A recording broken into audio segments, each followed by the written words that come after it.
Chris, to you, the president seems to feel as though he's got a winning strategy here in saying that Democrats are too far to the left to be part of the mainstream for traditional crossover voters.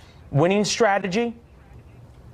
I don't think he has to say it. I think we just have to listen to them. I mean, this chaos that you've been reporting on this weekend that went on in Portland with the ICE facility there, with candidates in New York calling ICE agents Nazis and calling for the shutdown of ICE. This Sarah Jong woman, who's now an editorial board member of the New York Times, calling out, whites and white men particularly, and making some really despicable comments. I mean, they're truly unhinged in a way we've never seen. I don't think Trump has to do much heavy lifting, frankly. Let them do all the talking. Kyle, should moderate Democrats worry about this far left push? No, I think that the far left is actually the way for Democrats to win, believe it or not.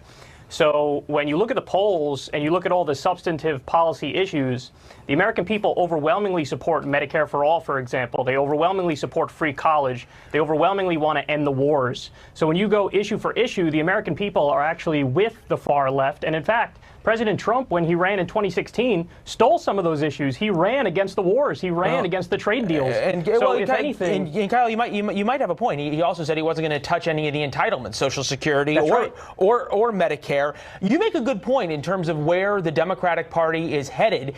There's a lot of Democratic socialists beginning in New York that have started to knock folks off, longtime Democrats. Tuesday's primary in Missouri, Cori Bush, Democratic socialist, taking on Lacey Clay, longtime Democratic congressman. There comes a question, though, in terms of how palatable across the board these folks are, not just in primaries. Interview with Cori Bush from about 2 weeks ago, and then we'll get your guys' reaction. Roll it. The wealthy should pay their fair share. Yes, wealthy should pay their fair share. What is a fair share? What percentage? So you're saying that you're saying that they're paying their fair share is what you're saying? No, I'm asking what percentage is a fair share? Their fair share, the same, if a third of my money is going to taxes, then I think a third of their money should be going to taxes. It does. Well, it does. I'm trying to understand because you realize the effective tax rate on the poor is less than it is on the rich, right? Okay, so first of all, I'm not the poor.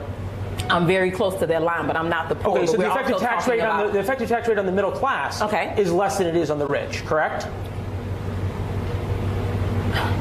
What fair share would you like to change the tax rate to on the wealthiest, what percentage of Americans, so it's a fair share?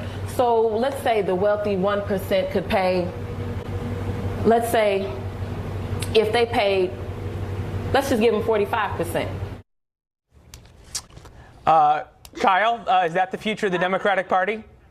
I hope it's the future of the Democratic Party. Jeff Bezos has over $100 billion at the same time that we have 60,000 homeless veterans in this country and 400,000 homeless Americans. And the American people, again, to go to the polls, overwhelmingly want to raise taxes on the rich, overwhelmingly want to raise taxes on Wall Street and corporations. I'm talking about 58% of Americans. So if your strategy is to defend the rich, by all means, go right ahead. Chris, and I'm guessing you just really hope that Cori Bush is the future of the Democratic Party. Oh, these mathematicians are brilliant. This Alicia Ocasio-Cortez before her, these are wonderful spokespeople. As I said in the open, let them keep talking. By the way, it's not like we're talking math and economics with them most of the time, although when they do, that's pretty golden. We're still talking about radical fringe stuff. Abolishing ICE, abolishing law enforcement. Abolishing law enforcement? Why are you making things up? That's made up. You just made that up. Who says abolish law enforcement? Yes, you did. Well, you just made that up. Who said abolish law enforcement? Nobody. You did. Excuse me. Is ICE not law enforcement?